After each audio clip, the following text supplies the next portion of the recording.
Один из корпусов промышленного предприятия в Пензе на улице Окружной. Основание – старой мягкой кровли. На крыше было большое количество пузырей, которые мы вскрывали, приклеивали и герметизировали.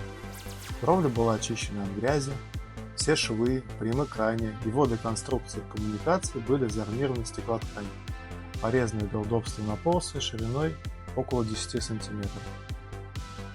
По окончании подготовительных работ была нанесена жидкая кровля на каучуковой основе в 2 слоя. Жидкая кровля наносилась безвоздушным аппаратом высокого давления. Результат получился такой.